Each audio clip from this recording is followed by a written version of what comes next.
the beautiful John Yost. We just had another hour conversation after I turned off the recording. I was quizzing him about the film industry, actually. I used to work in the film industry, but not in production. I used to be a caterer, makeup artist, sew the clothes, do all that creative stuff when I was young. I was a young naturopathic student. I used to do lots of commercial feeding people. I'm still feeding people, but I'm feeding you information now instead of food, instead of making salads and spaghetti. Yeah, because like getting this kind of content out into the world in a way that people can see it and watch it and pay for it, because it costs, it costs $500,000, $1 million to make a documentary like this. Like, it's expensive. How do you recoup that money selling it for $5, renting it out for $5? Yeah, I don't know, because I've got lots of friends that contact me and say, can you help me get this, documentary made? I want to do a fundraising thing. I want to get some money. And I can't help them do that. Really? I'm not in production. I don't know how people find money to make these things, to tell you the truth. Maybe if you do, you can enlighten me.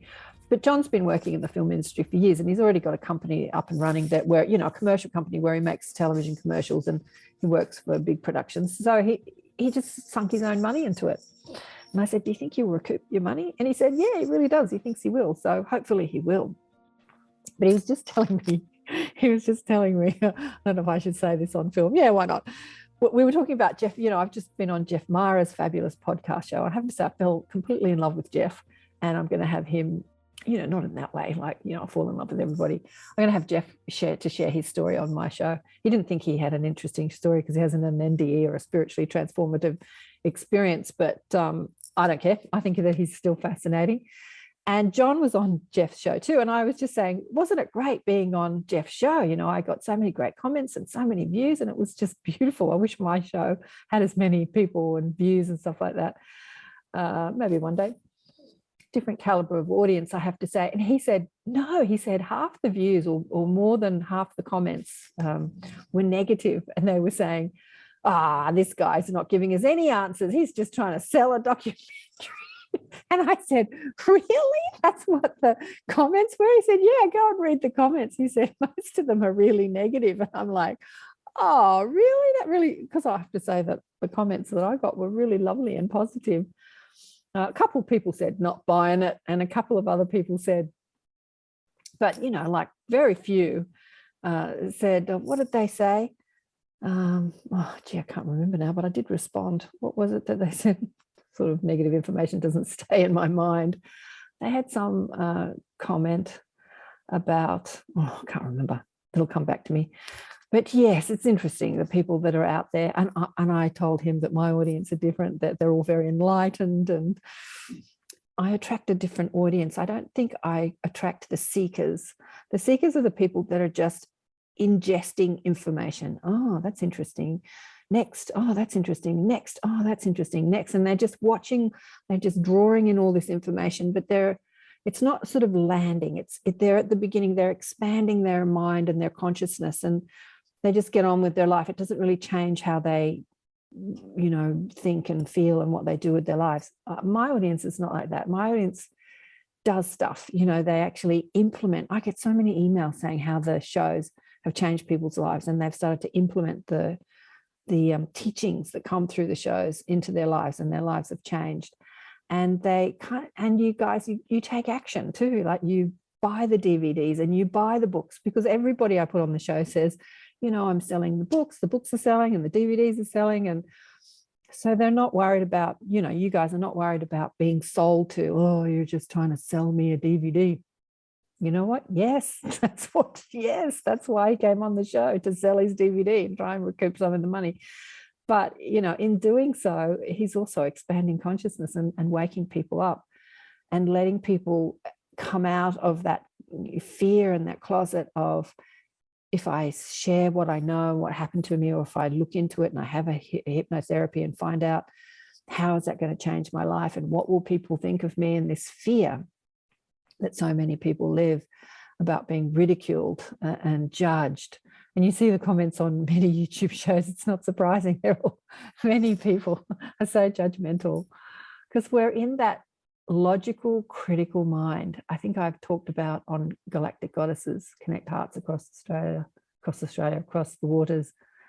and many other shows, when I was editing a show of someone I had on the show once, I was in my logical critical mind, as you do. And I had a criticism, and I'm like, oh God, she's a bit over the top, isn't she? And then the guides came in and they said to me, okay, Karen, now we want you to go back and rewatch that part that you have just watched or listened to, and drop into your heart and watch it from a different perspective, not from the critical mind. And I said, okay. And I did that. I went back and I watched it, and I just burst into tears at the reverence and the beauty of what I was witnessing and watching. Even though I had already interviewed the person I was witnessing and watching it, live, and then I was editing. And it just showed me how we respond to something completely differently when we are in our hearts or when we're in our critical, logical minds, and we get so judgmental, criticize people. And then when we're in our hearts, we can really hear what people are saying, not the words, but really hear the transmission of the energy. Because, when we're speaking, we're transmitting energy. When we're singing, we're transmitting energy. When we're thinking, we're transmitting energy. And when we're in our hearts, we can feel it and hear it and digest it and let it land in our lives and in our bodies. And I think that we should all witness everything from that heart-centered space. Critical mind space has its purpose, when you're editing or being discerning in that sort of way. But to be able to have those two simultaneously, the heart space and the critical mind space sort of melding together as one, so that you can analyze and still be heart-centered, something that we're learning as humans. Yeah, so that was a really fascinating chat that I had with John after the show. As you do. He's a lovely man and he's doing amazing work. Bit self-deprivating, but he'll get over it. A few more hypnotherapy sessions with Deb, get that higher self channeling through him. That was amazing. Watching that on the documentary, seeing him in his higher self, that was really cool, actually. It was very cool. All right, I'm going to go. Who's coming up? Talked about it, Jill Stein, parental medium, talks to incoming souls, Dragon Master in the Inner Sanctum, coming up in June. Just finished 5 weeks with the Conscious Awakening series with Sheila Seppi. We had the beautiful Jane Elworthy on yesterday. Oh, master musician, master teacher. She plays the drum and channels the Palladians and Venusians and the Arcturians and the Hathors. Oh, she's amazing. She's beautiful. She's having a retreat in September. And I thought I would treat myself to her retreat in September for my birthday. Go out there into Broken Hill, which is outback, because I live on the coast. Go into the Red Centre and and make a drum and hang out with some galactic goddesses and under the stars, out in the Red Centre. The stars are amazing. So yes. All right. Love you big time. Thank you again for listening and watching, and please share the shows and buy that DVD from John. It is a really interesting DVD. It's the sort of DVD you can give to your skeptical brother like me, and they can watch it, because it has that logical part, and they can watch it without sort of writing it off as woo-woo crazy stuff. And I look forward to his next couple of documentaries. Yeah, that'll be fascinating. Big love to you all. Remember to check out the book Awakened by Death if you haven't already, and see you again soon. Bye for now.